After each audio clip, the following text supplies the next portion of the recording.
Welcome back, riders. Yesterday, October 7th, 2023, I had the opportunity to eat at the grand opening of Yukon Barbecue Pit Smoke and Grill at Six Flags Great America in Gurnee, Illinois. As far as I'm concerned, this is Selim Bassoul's biggest project he has undertaken in the Food and Beverage Department since he became CEO of Six Flags in late 2021. In short, I was very impressed, and I thought I would talk about my experience and what I think the future Six Flags food and beverage could look like very soon. I think it's important to take a quick look back at what has taken place recently that's led to Yukon Barbecue Pit.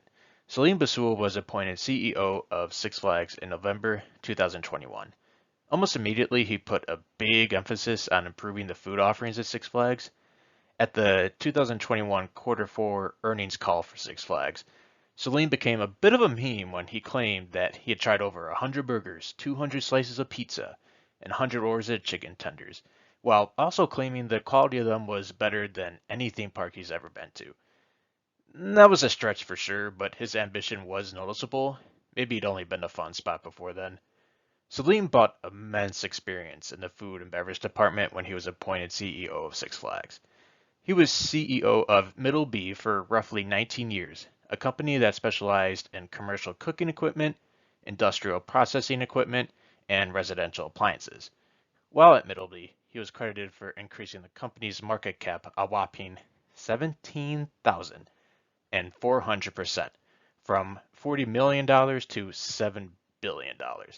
The stock price increased roughly 11,355.2 for good measure percent during his tenure.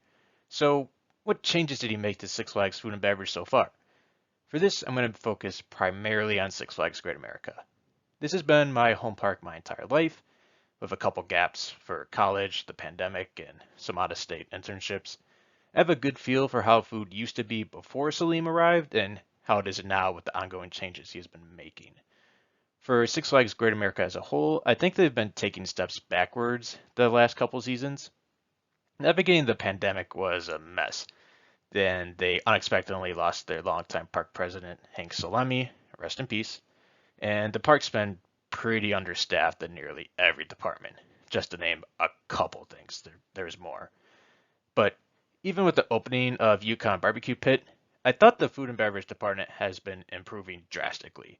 Generally speaking, service has been much faster, the food temperature has been better, and the taste of food has been better. No, they haven't been perfect. There's still some lines that move slower than they should.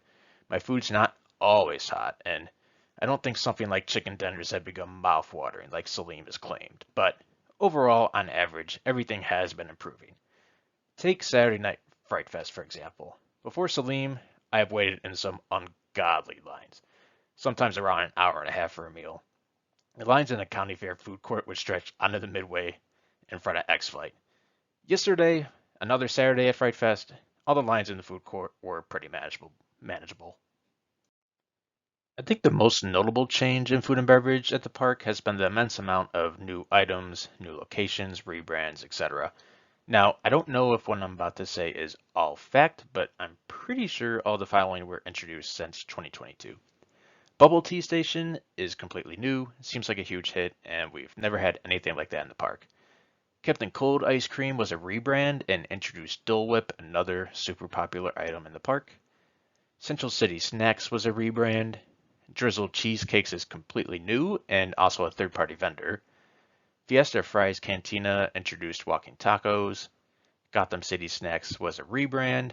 LA Grill is completely new and offers things like hummus and pita wraps that I've never seen in the chain, let alone just this park. Mijo's authentic Mexican food is completely new and is also a third-party vendor. Steelworks Pub introduced a meatball sub that is one of my favorite meals in the park. Strutters was already one of the better places to eat, but they got new recipes recently. I don't know the name of the location, but they also introduced chicken and waffles by the go-karts in Yukon territory. And of course, Yukon Barbecue Pit that I will explain in detail shortly. And then they started doing some seasonal offerings as well. Something as small as orange cookies and cream Dippin' Dots for Fright Fest, to full-blown events such as the Flavors of the World and Oktoberfest. I never really heard any opinions on Flavors in the World. I did not partake in that. But I have heard good things about the food at Oktoberfest from my friends personally. It seems like it's a huge hit. But as far as I'm concerned, those are all new offerings within the last 2 years, which is pretty insane. How's it done?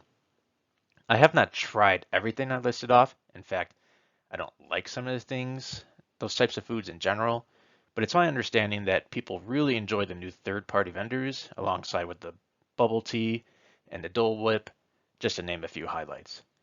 Again, all that may not be accurate as being new within the last 2 years, but I also could have easily missed a handful of new options too, so it's not just limited to what I listed off. I still don't have a conclusive opinion on the outlook of Six Flags under Selim as a whole, but I have to give credit where it's due, and I've been thoroughly impressed with the food and beverage department since he has taken over. This almost leads us to Yukon Barbecue Pit Smoke and Grill. It's important to understand that this was actually a renovation of Mooseburger Lodge. Mooseburger Lodge was somewhere I rarely ate at. They had the standard offerings of burgers, chicken strips, a salad, a grilled chicken sandwich, a pulled pork sandwich, some waffle fries. It was nothing remarkable. It had indoor seating, so it was always popular if it was raining or maybe it was cold. I thought it was pretty sad looking inside though, and the food was nothing spectacular. The best part of Mooseburger Lodge was the plot of land as a whole. They had a decent amount of outside seating with some decent greenery and even a stage for bands. That said, I did not go enough to Mooseburger Lodge to notice all the improvements that Yukon Barbecue Pit made, or what was original in the Mooseburger Lodge that carried over. Yukon Barbecue Pit Smoke and Grill was never formally announced by the park. I want to say people found out about Mooseburger Lodge getting renovated through permits that were filed with the city of Gurnee, so don't quote me on that, but once there were rumblings of a renovation, people asked the park about it, and they shared some small details like how the location's adding a new smoker, but they didn't really say anything beyond that. So I really had no idea what to expect in terms of a menu or anything really. It seemed like the project kept getting pushed back and back, but work was still active throughout the year. They did some touching up on the outside area, such as replacing the concrete or cement, whatever it is, in the outside dining area, but I was never able to get any word on what was happening on the inside. Similarly, out of nowhere, this past Thursday, October 5th, they soft opened to what I'm sure was a handful of inviting guests, as the park wasn't open that day. I read that the grand opening was to be Saturday, October 7th, which yesterday, as I said. It was a coincidence that I was already planning to go to the park that day, so I was really excited to try it out on opening day.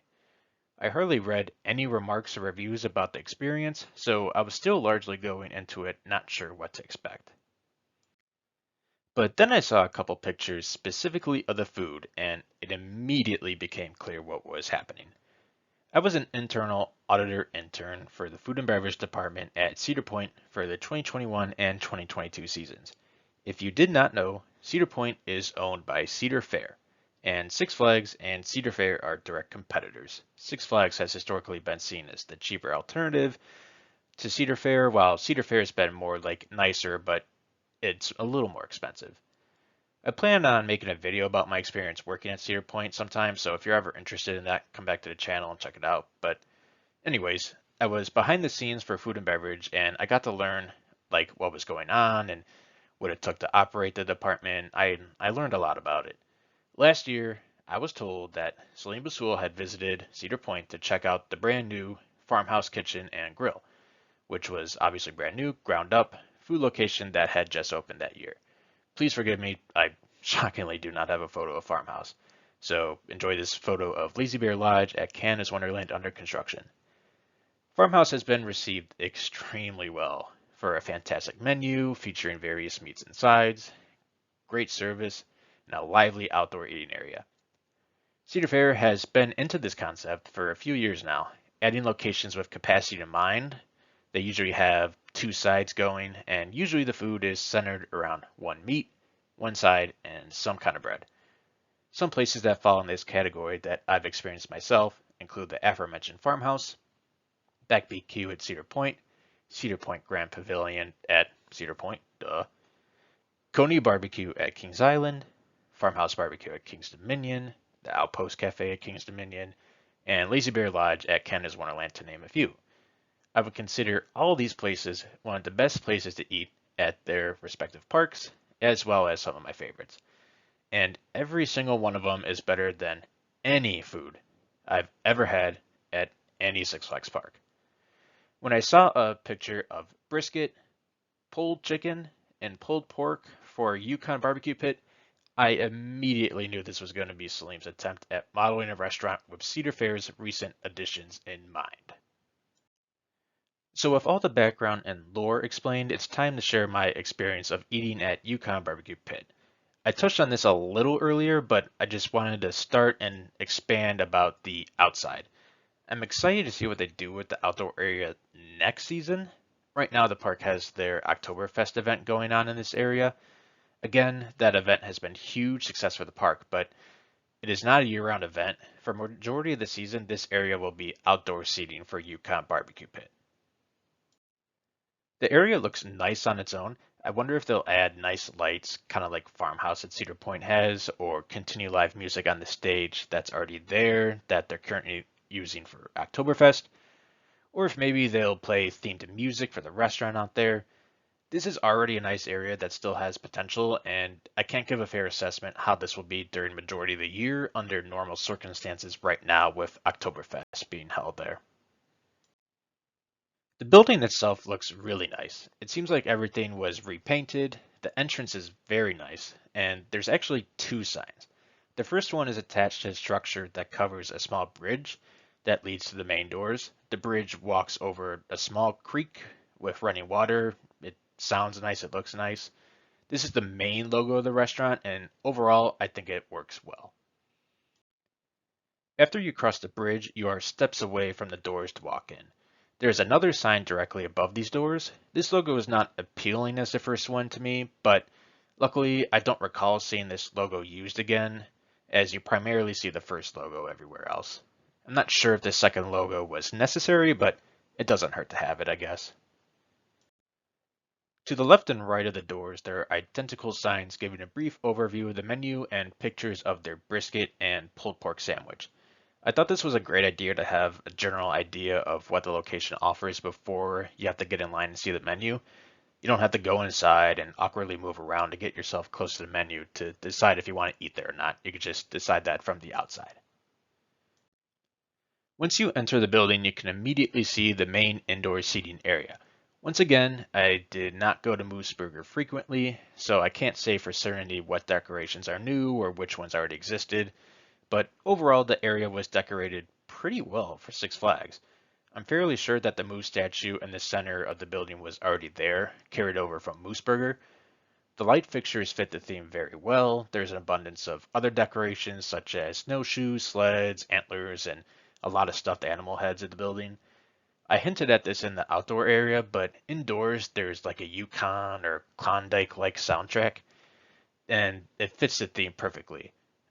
Can't think of any other Six Flags restaurant that has themed music, so that was a big surprise, and I'm a huge fan of it. Once you walk in the main doors, to the left there is seating on the main floor/area and a garage door that leads to the outdoor area. Some of the tables felt like they were reused from Mooseburger, but a lot of them seem like they're just modern picnic tables inside.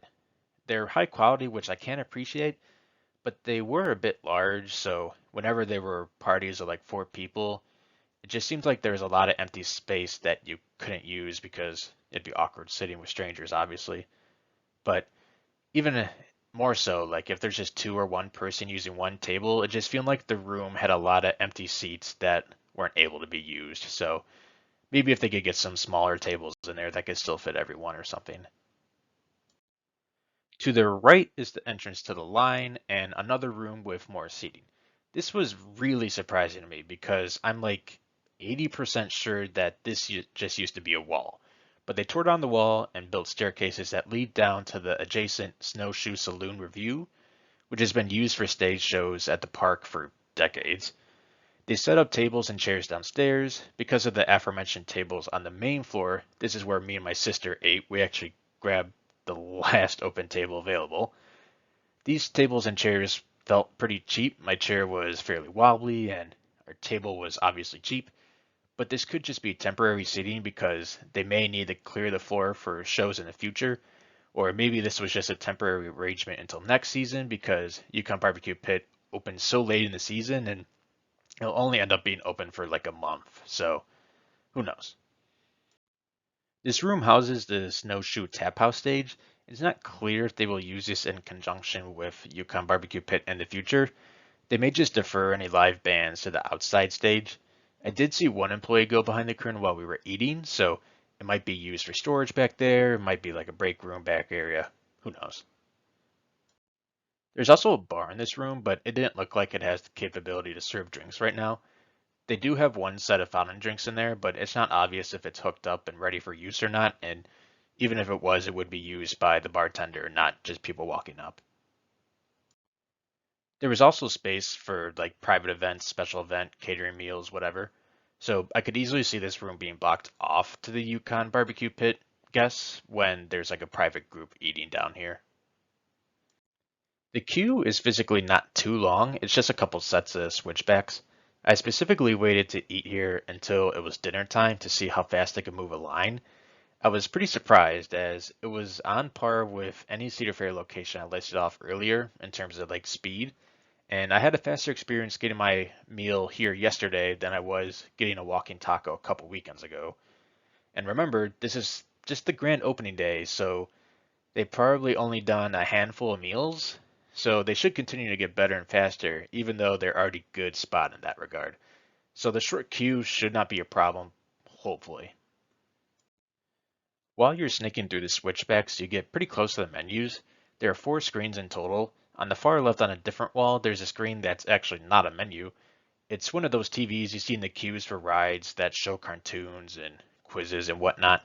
It looks like it was left over from Mooseburger, but I didn't really care to see it as I thought it was a little tacky and took away from the surprising theme that the restaurant had already built up. So I wouldn't mind seeing this gone. The remaining 3 screens were for the menu.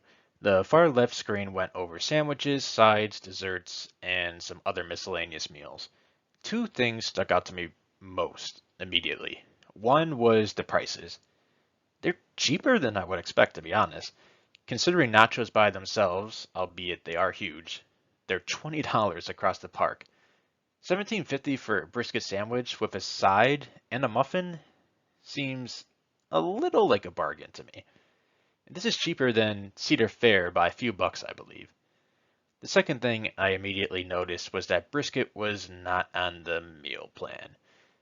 Wasn't shocking, given I would never expect to have brisket at all at Six Flags, let alone be able to use it on my meal plan, but being able to get it on the meal plan at Cedar Fair while not being able to get it at Six Flags was a little disappointing. All the sides were on the snack plan, which I thought was a nice touch. Every meal includes an entree, side, and corn muffin, which is traditional and has become standard at Cedar Fair, but it's still not mainstream at Six Flags, so it was greatly appreciated and welcome to see it at Six Flags. And I think we need to take a step back and appreciate that we can get some solid smoked meats at Six Flags. Like orange glazed smoked salmon sounds like a Cedar Fair option, not Six Flags, but here we are.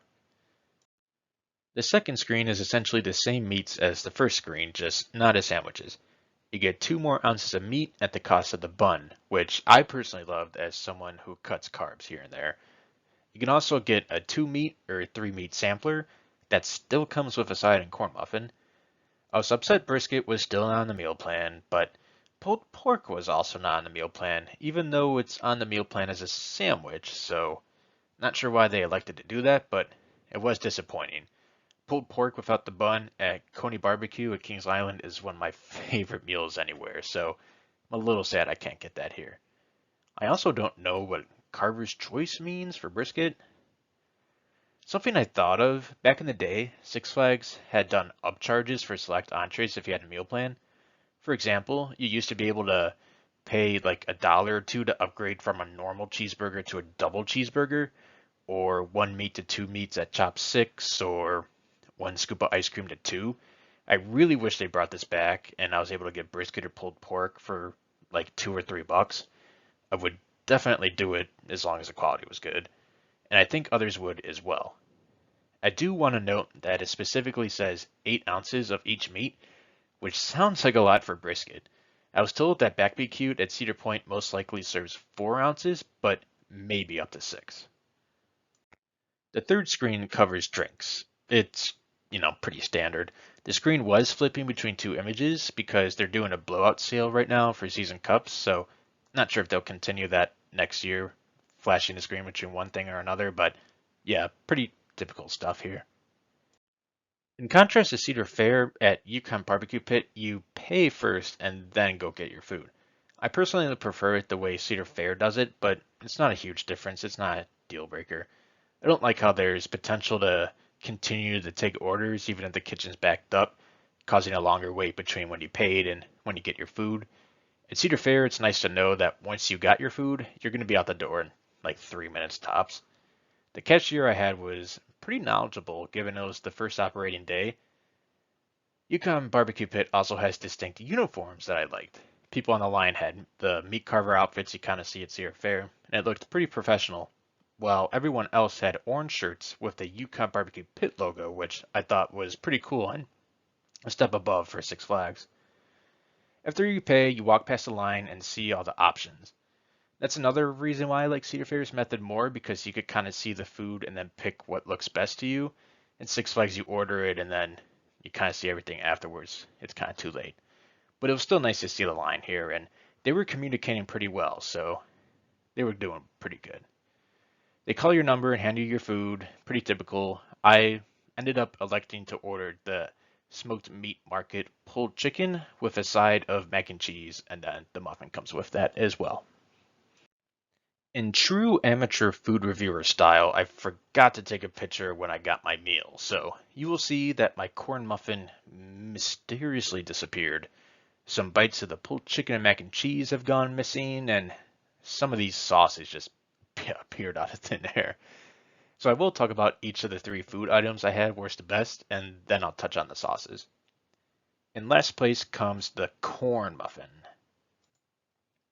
It was not bad. In fact, I would consider it good. I think it's better than some of the bread items I've had at Cedar Fair, but it does not beat most of them, if that makes sense. It could have been a little warmer, and I was a little disappointed that it's the same corn muffin that Strutter serves across the park. I would prefer something unique to the restaurant.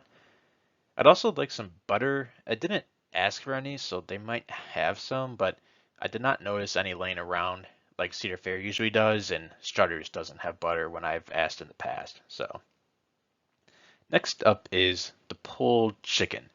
I have not had any pulled chicken at any Cedar Fair park, so I don't have anything to compare it to because usually I do the brisket or the steak or the pulled pork. And honestly, I don't eat pulled chicken outside the parks, as I'll just opt for pulled pork instead. But the pulled chicken was extremely good on its own. The main thing I had with it was that it was not as warm as I would like, but it would still tasted very good and I was impressed. And the sauces I had with it only made it even better when I combined them. 8 ounces was plenty to fill me up.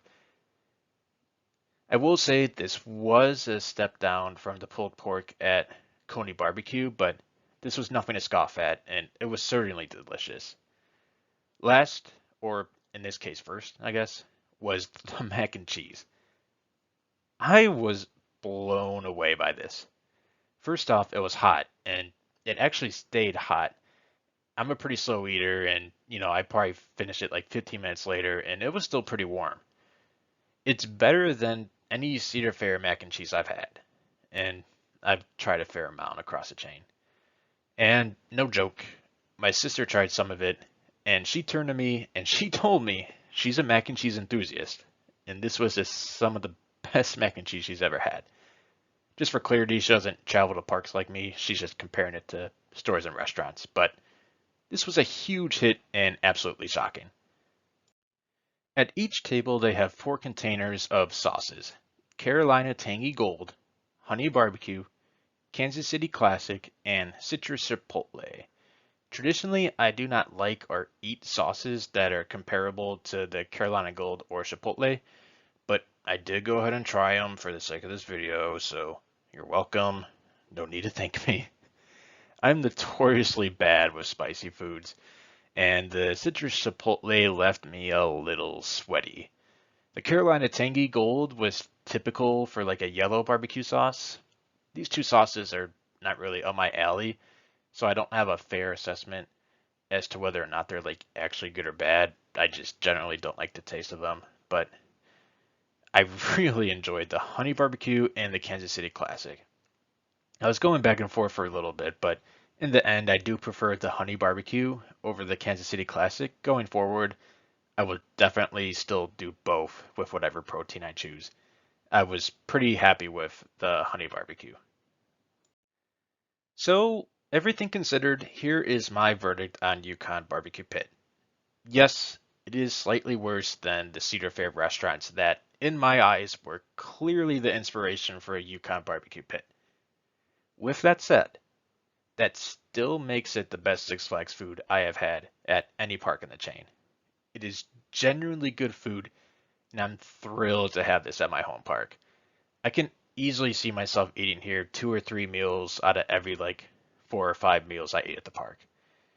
And remember, this is my experience after only eating here once on opening day.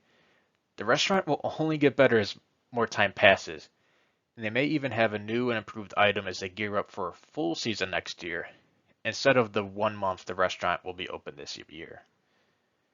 They could easily be cutting corners just to get by for the single month, kind of like with the tables I had mentioned, but it wasn't totally evident that they're doing that in my visit. So what does that mean for the future of Six Flags dining? I can't speak for other parks in the chain, but for Six Flags Great America, it almost feels like the Food and Beverage Department has taken nearly a complete 180 since pre-pandemic times. I have thoroughly been impressed. And then seemingly out of nowhere, Yukon Barbecue Pit opens, and it, in my eyes, changes the game for the chain. I would not be surprised when similar restaurants open or similar renovations happen chain-wide. Besides being a small sample, I can't really see how the data from this month will result in anything other than green lighting similar projects across the chain. As far as I'm aware, no other Six Flags have opened anything like this. Six Flags Great America has a history in rides for installing prototypes and some of the earliest installations of like specific ride models, for the nation at least. And I think it was Food and Beverages Department's turn to do a Six Flags first. This is one initiative of Selim's I fully support and I look forward to the future. I didn't know where to throw this in the video, so I guess I'll just throw it on at the end, but Yukon Barbecue Pit is open noon to 8 p.m. on Saturdays and Sundays only for the rest of the season. Six Flags Great America is open on weekends through October 29th, so feel free to visit. Do you agree or disagree with anything I said? Do you have any ideas for the future of Six Flags dining given what you heard in this video? Anything that excites you? Any red flags or anything? Please comment and let me know anything you're thinking about. I think this is pretty fascinating. I was really shocked with how this restaurant turned out. So if you're surprised at all, just let me know. I'd love to hear what you're thinking about. I think it's exciting and, they've finally improving their food after all these years. This is the most effort I put in any video in my short YouTube career. I was determined to deliver this as soon as possible. So please consider leaving a like to support the video. I don't normally talk about theme park food like this, but feel free to subscribe for amusement park content. I've posted a YouTube short daily for 41 days and counting, and plan on counting down like my top 25 roller coasters from December 1st to December 25th, along with some other stuff, so feel free to subscribe. Push down, pull up, exit to the right. I hope you enjoy the video, and go have your greatest day yet. Choo-choo, bye.